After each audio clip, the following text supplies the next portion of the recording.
धन्यवाद विद्यार्थीगण। आज हम हिंदी के अंतर्गत पाठ दूसरा लेंगे जिसका नाम बूढ़ी काकी है, जिसके लेखक का नाम प्रेमचंद जी है। सर्वप्रथम हम लेखक परिचय पढ़ लेते हैं। प्रेमचंद जी का जन्म सन 1880 ईस्वी में हुआ और उनका निधन 1936 ईस्वी में हुआ।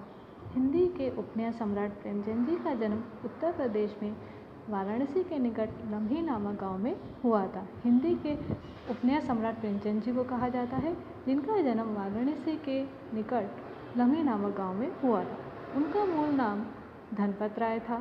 शिक्षा काल में ही उन्होंने अंग्रेजी के साथ उर्दू का भी अध्ययन किया था, यानी शिक्षा में उन्होंने अंग्रेजी भाषा के साथ साथ उन्हें उर्दू भाषा का भी ज्ञान था।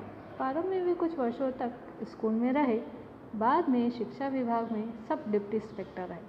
स्वाधीनता आंदोलन में भाग लेने के कारण उन्होंने नौकरी छोड़ दी और वे स्वतंत्र लेखन की ओर मुड़े। वे हिंदी ही नहीं बल्कि समग्र भारतीय साहित्य के महान व्यक्तित्व है। अपनी आवाज़ जनता तक पहुंचाने के लिए उन्होंने उपन्यास, कहानियाँ और नाटक लिखे। उन्होंने अन्य भाषाओं से अनुवाद किए, निबंध लिखे तथा बाल उपयोगी साहित्य की रचना भी की। गबन, वरदान, प्रतिज्ञा, सेवा सदन, प्रेमाश्रम, रंगभूमि, क्रमभूमि, निर्मला, कायाकल्प, गोदान, मंगलसूत्र उनके उपन्यास है। मानसरोवर 8 भागों में उनकी लगभग 300 कहानियाँ संग्रहित हैं।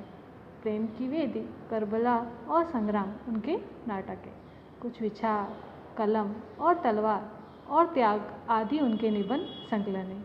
ये तो हमने परिचय पढ़ने के बाद अब हम देख लेते हैं इस कहानी में लेखक ने क्या कहा।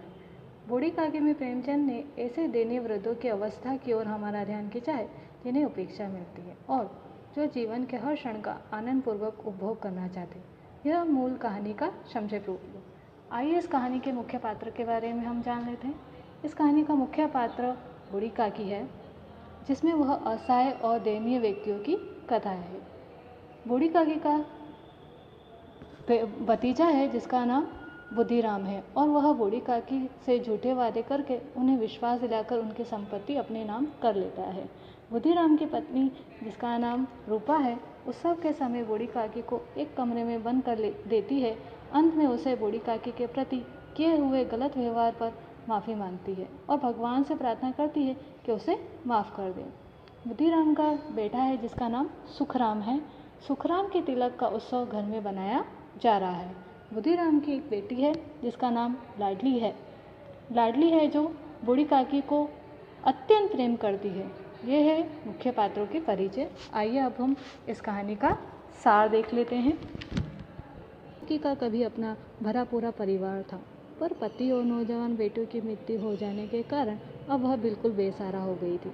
विवश होकर वह अपने परिवार में बचे रहे एकमात्र भतीजे बुद्धिराम को अपनी पूरी संपत्ति लिख देती है। इसके बाद तो वह बुद्धिराम और उसकी पत्नी रूपा की दया पर आश्रित हो जाती है। बूढ़ी काकी को पेट भर भोजन न मिलने का दुख था। खाना समय पर नहीं मिलता था। इस बात पर वे गला फाड़ फाड़ कर रोती थी। रोती तो वे तब भी थी जब अक्सर बच्चे उन्हें चिढ़ाने के लिए चुटकी काट कर भाग जाते थे, पर उनके इस रोने पर उनकी और किसी का ध्यान नहीं जाता था। बुद्धिराम के परिवार में काकी से थोड़ा लगाव यदि किसी को था तो वह बुद्धिराम की बेटी लाडली थी। लाडली के लिए बूढ़ी काकी सुरक्षा का काम करती थी। लाडली अपने दोनों भाइयों से डर से अपने हिस्से के खाने की चीज़ें बूढ़ी काकी की सुरक्षा में आराम से खा पाती थी, इसलिए लाडली काकी का थोड़ा बहुत ध्यान भी रखती थी। बुद्धिराम के बेटे सुखराम के तिलक का उत्सव था। इस अवसर पर पूड़ियाँ कचौड़ियाँ तली जा रही थी और मसालेदार सब्जी बन रही थी।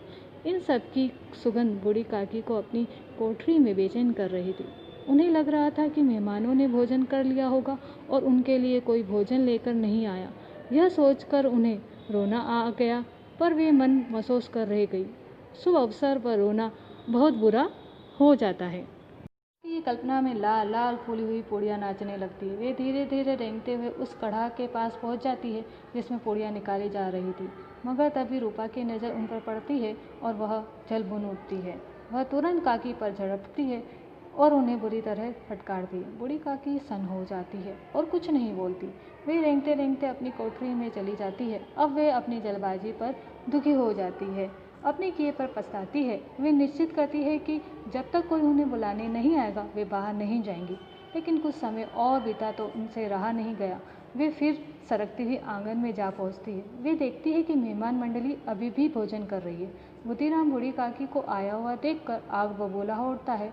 वह लपक कर आता है और बूढ़ी काकी के दोनों हाथ पकड़कर उन्हें घसीटते हुए अंधेरी कोठरी में पटक जाता है। अब बुद्धिराम और उसकी पत्नी रूपा बूढ़ी काकी को दंड देने का निश्चय करते हैं। मेहमानों, घर वालों, बाजे वालों, धोबी, नाई सबने भोजन कर लिया, लेकिन बूढ़ी काकी को भोजन करने के लिए किसी ने नहीं पूछा। लाडली इससे बहुत दुखी होती है। उसने अपने हिस्से की पूड़ियाँ बूढ़ी काकी को खिलाने के लिए अपने पास सुरक्षित रख ली। वह इन्हें बूढ़ी काकी को देगी, पर वह अपनी माँ के डर से उनके पास नहीं जाती। बूढ़ी काकी इंतजार करते करते निराश हो गई। ग्लानि से उनका गला भर आया, पर डर के मारे वे रो भी नहीं पा रही थी। जब सब सो गए, बूढ़ी काकी के पास पहुंची। उसने बूढ़ी काकी से कहा कि वह अपने हिस्से की पूड़ियाँ ले आई है, वे खा ले। इतना सुनते ही बूढ़ी काकी पूड़ियों पर टूट पड़ती है और 5 मिनट में सारी पूड़ियाँ खा लेती है। वे लाडली से कहती है कि वह अपनी माँ से और पूड़ियाँ मांग कर लाए, पर माँ के मारने के डर से लाडली इनकार कर देती है। बूढ़ी काकी से रहा नहीं जाता। वे लाडली का हाथ पकड़कर वहाँ पहुँचती हैं जहाँ झूठे पत्तल पड़े थे। वे बैठ जाती है और उन पत्तलों से पूड़ियों के झूठे टुकड़े और पत्तलों पर छूटे हुए अन्य व्यंजन उठा कर खाने लगती है। तभी सो रही रूपा की नींद खुलती है। वह लाडली को अपने पास नहीं पाती। वह उठ कर जाती है तो देखती है कि लाडली झूठे पत्तलों के पास खड़ी है और बूढ़ी काकी पत्तलों से पूड़ियों के झूठे टुकड़े चुन चुन कर खा रही। हृदय विदारक दृश्य देखकर रूपा सन्न रह जाती है। करुणा और भय से उसकी आंखें भर जाती है। उसे लगता है कि वह कितनी निर्दयी है। वह मन ही मन में अपनी भयंकर गलती के लिए क्षमा मांगती है। रूपा दिया जलाती है। वह भंडार का दरवाज़ा खोलती है। एक थाली में सभी प्रकार के व्यंजन सजाती है। वह बूढ़ी काकी को वहाँ से उठाती है और भोजन की थाली उनके पास रखकर उनसे भोजन करने के लिए कहती है। वह बूढ़ी काकी से अपनी भूल के लिए बुरा न मानना और परमात्मा से इस अपराध के लिए क्षमा करने की प्रार्थना करने लगती है। बूढ़ी काकी भोले बच्चे की तरह सारा तिरस्कार भूलकर भोजन करने लगती है। कहानी का सारांश खत्म होता है।